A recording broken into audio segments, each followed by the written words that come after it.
Witam Ciebie, witam wszystkich. Jesteśmy na warsztatach mięśniowo-powięziowego rozluźniania.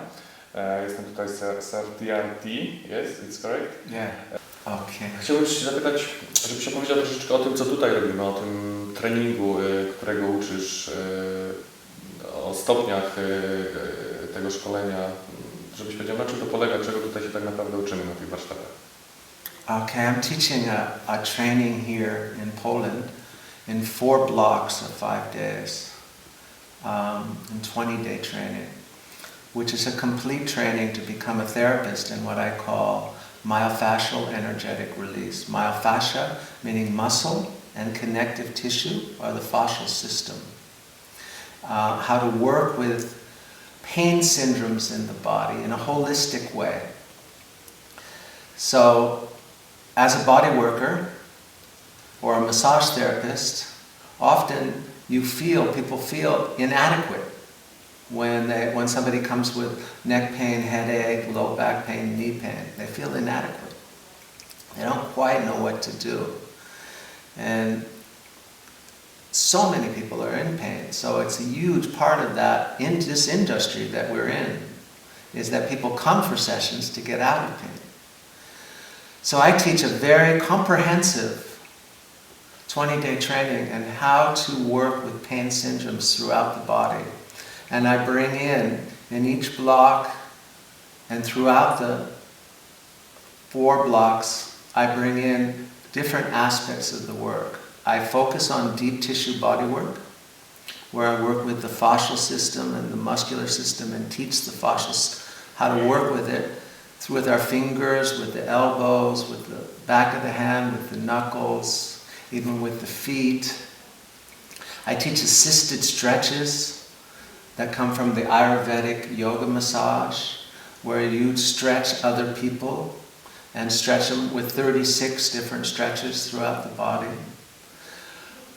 which increases their range of motion. I teach a joint movement mobilization throughout the body, through the spine, through the hips, through the knees, through the feet, through the neck, through the arms. I teach a movement education, which is called myofascial unwinding, which I bring in throughout the course, which is the natural ability, innate ability for human beings to heal themselves. It's the healing power within that leads people to start to move like a cat stretches, like a wild animal in the jungle stretches, like you stretch when you wake up in the morning without thinking, and then also just allowing the autonomic nervous system to start to release itself and find its own healing throughout the body and get movement where there was no movement. It's a soft but very powerful way of releasing the whole fascial system and bring movement in a pleasurable way. And then I teach some psychosomatic understanding and some emotional understanding of how, when you're doing body work, how to work with feelings. I teach 5 different keys of how to work with feelings. You know, to not see feelings as a problem. They're not a problem to be solved. Feelings are feelings. And to acknowledge feelings as they come up and try to catch them early. Yeah, see what they are and catch it early. And to find meaning in it, but meaning through the body, physical meaning. As I have my fingers in the diaphragm, I teach that when I'm teaching to work in a certain, and feelings start to come. What does it mean to you when I have my fingers here? How is that when I touch here? To make the meaning bodily, physical. And another part is to go with spontaneous behavior and to listen. When spontaneous behavior means if something is spontaneously moving through the body, or their breath shifts or emotions start, to immediately acknowledge it and be present to it. So the healer in my trainings, or the body worker in my trainings, has to be working together with the client. So I teach that. It's called a learning team, where you're not working on the client and they're receiving. but you're teaching them to participate, you're motivating them to participate in the work and to bring it home and to learn how to do the work on themselves at home through meditation, through unwinding, through breath. Yeah? So I'm teaching people how to work with people and how to get those people to a place where they can help people, to get the people who I'm teaching to be able to help people release their pain, get rid of the pain, and then take responsibility for it. Because who in the end is going to really keep the pain out of their body is the person who's the client. You have to teach them and motivate them to do it. So it's a different approach in that way for a lot of body work where people want to lie down and receive. You know, it's like, okay, you lie down, you receive, but how much can you participate? So it's a different approach. There's also a certain dialoguing that I teach of how to talk to clients during sessions, how to ask them the right questions, yeah, how to bring awareness to breath, how to bring awareness to touch, yeah, how to increase the physical, felt sense awareness. There's a lot more I could teach, to be honest, because 20 days is a good amount of days for a training, but it's also, you know, I used to teach 120 days, and there was a lot more to bring in. But that's what I found, that 20-day training, I can really teach people a holistic approach on how to work with pain syndromes and how to release the fascial system and integrate it to some degree throughout the body. Chciałem się Ciebie zapytać, co robisz na co dzień? Jakie jest Twoje doświadczenie zawodowe? Co robisz w życiu? I started doing massage and learning massage in California in 1970, 69, around then, where I took my first massage course. I was like 19 years old. And I found it immediately very interesting. But at the same time, I had been studying dance since I was 14 with the goal of being a professional dancer. And when I was 19 or 20, I became a professional dancer. I got into a dance company, an African jazz dance company in San Francisco, where I danced and performed and learned and kept dancing. After about a year of that, dancing, I didn't like it, really. It was something I wanted to do, but it was something that wasn't fulfilling me in the way that I thought it would. So I stopped. And then I studied dance therapy with a woman named Anna Halperin, who was actually one of the originators of dance therapy. She lived in the area where I did, and she was very kind of famous at that point, and she had a lot of people coming. And I studied with her for over a year and a half, and started doing not performances, but rituals, dance rituals with her. And it made me more and more interested in body and dance as a way of learning about myself, as a way of self-inquiry, as a spiritual path, really. So I heard about Rolfing, structural integration. It was now 1971, and I heard about it, and I went and I got a Rolfing session in Esalen. I had 3 actually.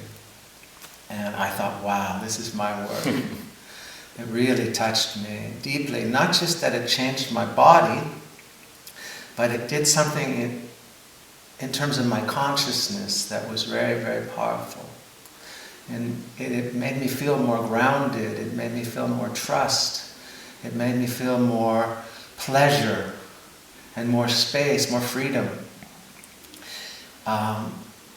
It gave me a sense of possibility, that life, that I could grow within, not without, but within.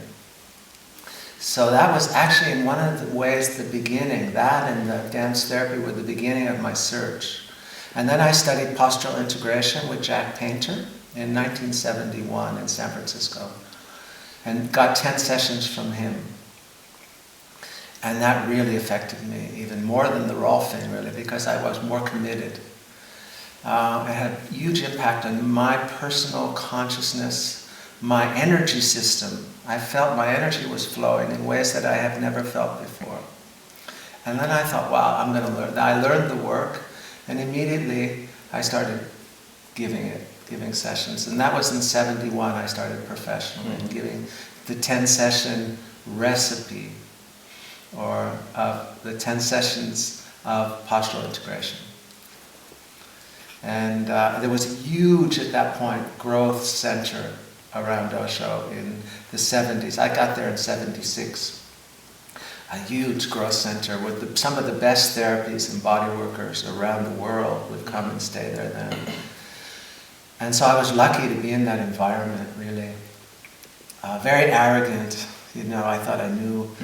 I just had a sense of arrogance, which I was unaware of. And Osho was working on me that way. He was basically hammering me, which I didn't understand at that point, but he was hammering me. My ego. And I was learning. The beautiful thing was there wasn't competition, not strong competition, between all the different therapists and body workers in the community, because nobody was working for money. Everybody was working to be with Osho and to live in the community. So there wasn't competition for clients or competition. So we shared a lot. So I learned a lot. I started working together with Rolfers, or structural integrators. And I started teaching with them. And in the teaching, I was learning, the postural integration was similar, but the Rolfing was more refined. It was definitely, structural integration was more refined, the work. So I started learning from them a lot. And many different types of healers and body workers were there. Neo-Reichian was there, and I would learn from this woman. She would come into our trainings. We would bring lots of people into our trainings. Our trainings were 4 months, they were 120 days, and we would bring people in. And Osho told us to bring in also therapists, not just to do body work within the training, but also it was very important, he said, to have therapy in the training and to do meditation every day in the community and with the training, so that the consciousness of the people participating would change in the therapy. It changed with the body work too, but also psychological consciousness could change, or emotional consciousness with the therapy. So I did that in Pune 1, that was called Pune 1, because it was the first time Osho was in Pune. So I learned in that time, that 6 years, it was 6 years, I basically stayed there the whole 6 years. I learned really a lot, and also technically I learned a lot, because there was Alexander teachers, Alexander technique teachers, there was chiropractors, there was osteopaths, there were all kinds of different healers. Yeah, there was energy workers, there were the Rolfers, of course, there was the emotional workers and the therapists, psychological therapists. So I was learning from all the different angles, and incorporating in the work. And at that time, Osho said that the best way to do body work was to have a wide range of understanding, so that what people came to you, you could work with them in what was ever appropriate for them, and not put your system on them. It's really like it seems like an ongoing, lifelong lesson. Whole life. Whole life, yeah. I'm really learning how to do that. And sometimes I have breakthroughs in that, I really have a breakthrough, and new possibilities start to open up. But the main thing, like with any type of teaching, the main thing is being passionate about the work. Because when I'm committed and passionate, then everything starts to come. And my energy is just so deep into it that it all starts to make sense, yeah? And when I work on a body, I'm very aware that I'm working on the physical body with deep body work or with joint work, but there's an emotional body in there, and there's an energetic body in there that I'm also touching and I'm making contact with.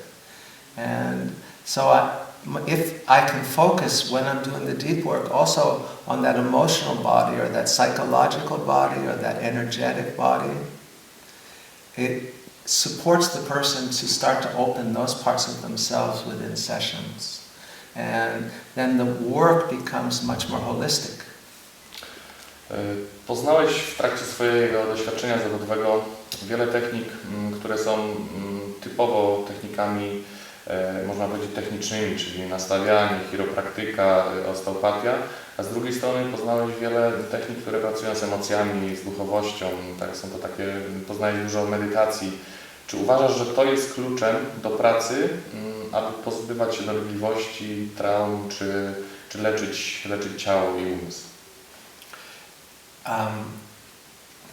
I think that any body worker who's been practicing bodywork for a long time, professionally, starts to include numbers of different methods, because they see that it's totally necessary in order to really work more holistically with the person.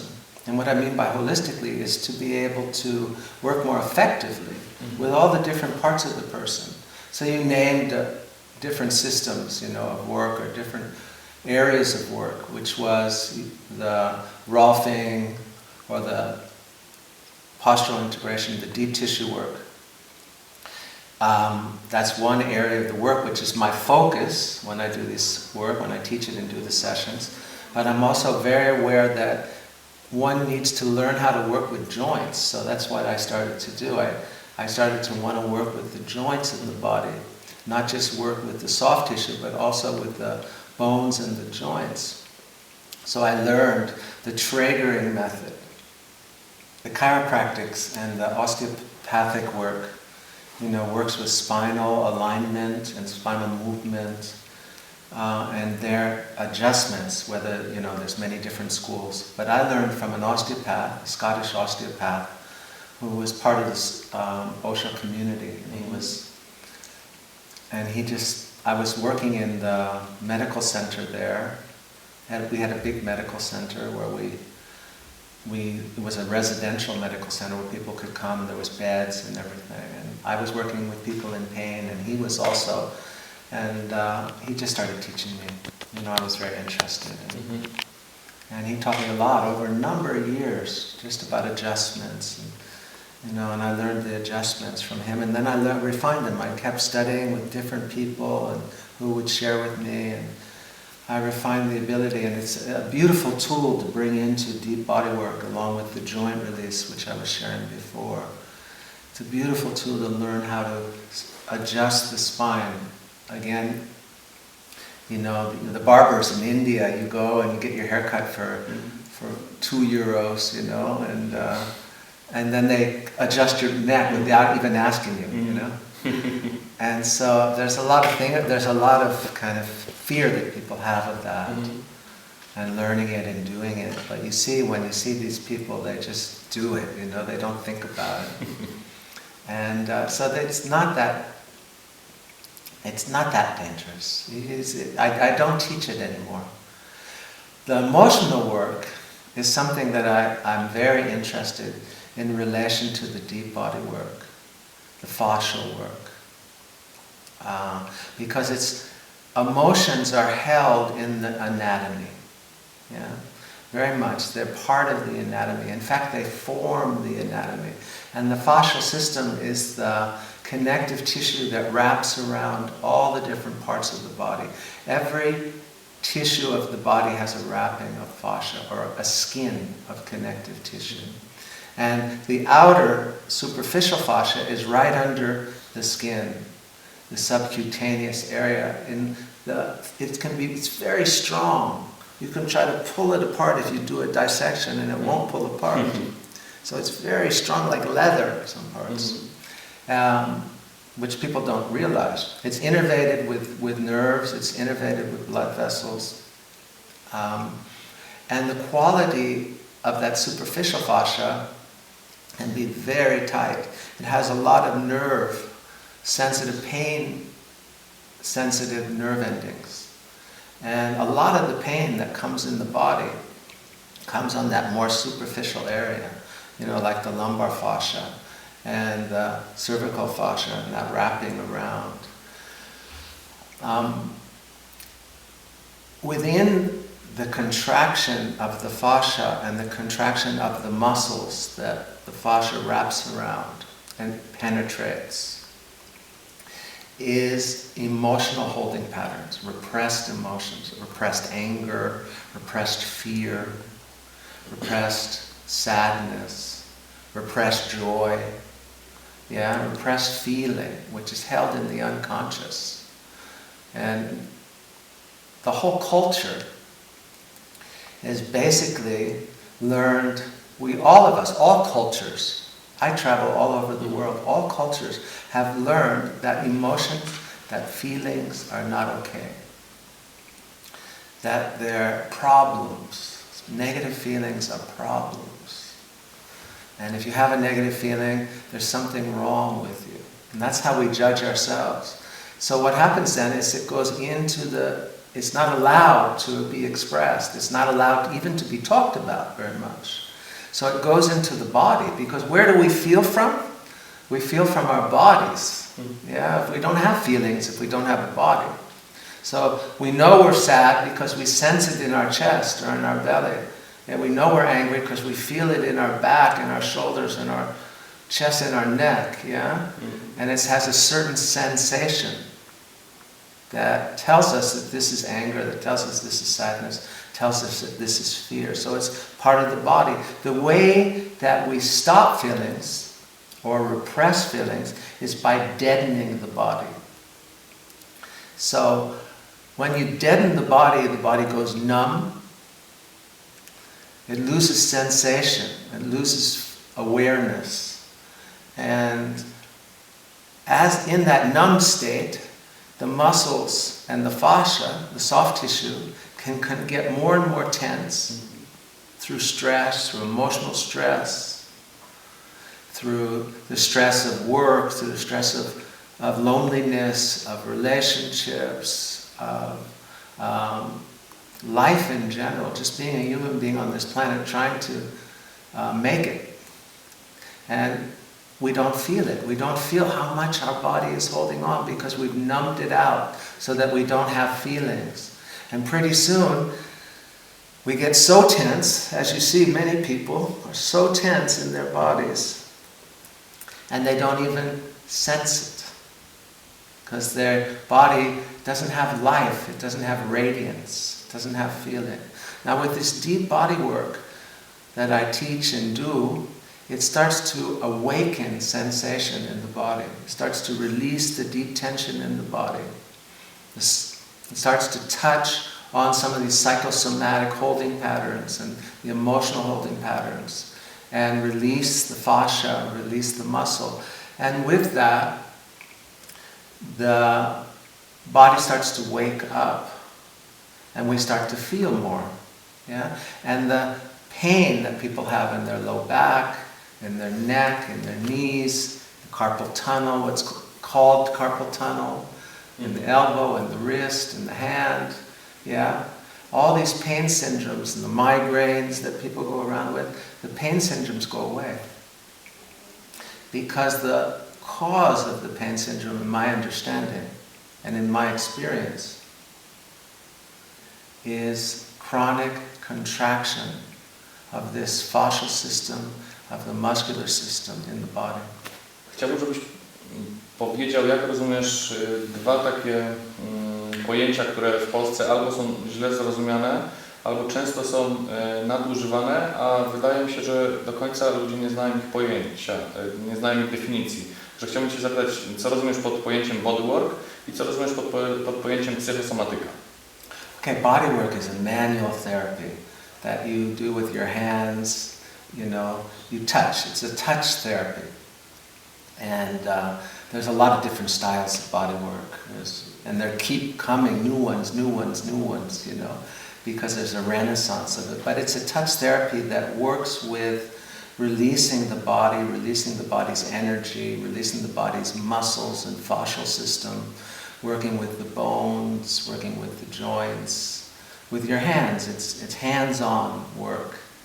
Yeah, and massage the same, but body work is a little different than massage. Massage is more on the surface of the body, a little bit more on the surface of the body. Deep tissue massage is deeper, but still, body work has a more therapeutic understanding that there's a change, a big change in the body's structure, how the body is formed, that it becomes more aligned.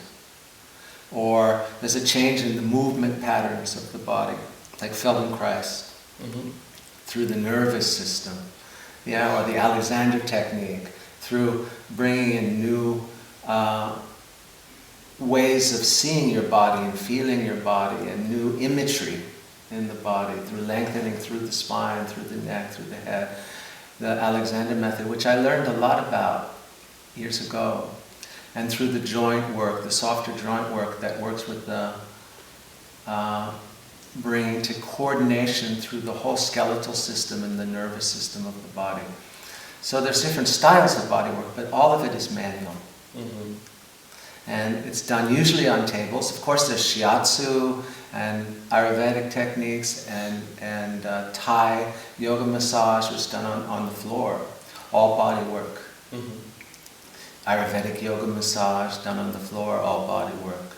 Yeah, so there's many styles. You know, then you have the energy work, which is a little different. You know, like polarity therapy and different types of very softer energy work where you're working with the energy system. The psychosomatic understanding is that the mind creates the physical problem. So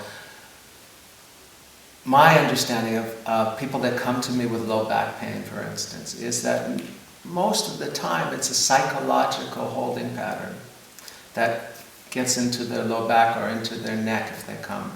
It's almost 85% of the time it's that.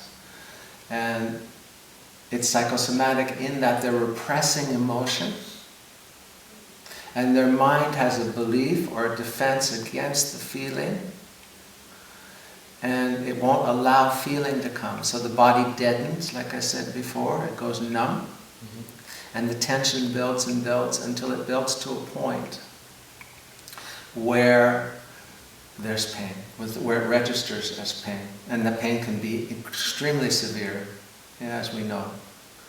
But the base of it, the core of it, is a psychosomatic core, a psychosomatic influence that the mind is actually creating the problem. It's not that the problem isn't real, it is real. But it's that the mind is creating the contraction is creating the pain. Same with an ulcer, in the stomach ulcer, or colitis. The mind is creating through fear, through shame, through repression of energy, through repression of feeling. Yeah, it's creating so much holding in the fascial system that holding is disrupting the function of those organs, the colon, the stomach. Yeah, and therefore people get colitis or stomach ulcers, or migraine headaches. And the cause is psychosomatic. Do you think the mind creates all the pain in our body? That's a good question, and I don't think that the mind creates it all. No, I think that you can have an accident, you can get hurt, you can have an injury, a traumatic physical injury, and that can tighten everything up. You can sprain your ankle, you can tear a ligament in your knee, you can have a meniscus problem, you could have a disc problem. It's very rare that the disc causes pain, but it does happen, and that also very much contributes to the pain. Okay, there's something more about the psychosomatic understanding of physical pain in the body, is that in the late 80s into the early 90s, I think through a period of 6 years, this was I think in Time magazine or Life magazine, the article, it was an old article, carpal tunnel syndrome, which is in the wrist and the hand, went up in those 4 or 5 years, I think it was 4 or 5 years, went up 400% in America. 400%, that's huge. And why? You know, why? It wasn't, and they blamed it on repetitive stress, that more people are getting computers. But when you're doing a computer, does your wrist hurt? No. Typewriters were worse, right? If they were going to hurt your wrist, a typewriter was more difficult. Computers don't hurt our wrists. So what was it? It was psychosomatic. It was a mass hypnosis that people started to get this disease called carpal tunnel in their wrists and hands, and it was like a collective disease that people started then, because many people were getting it, suddenly they got it. Same with low back pain. Interesting. When I was young, low back pain wasn't huge. I went with the studies of how it's progressed, and per capita, it wasn't as big.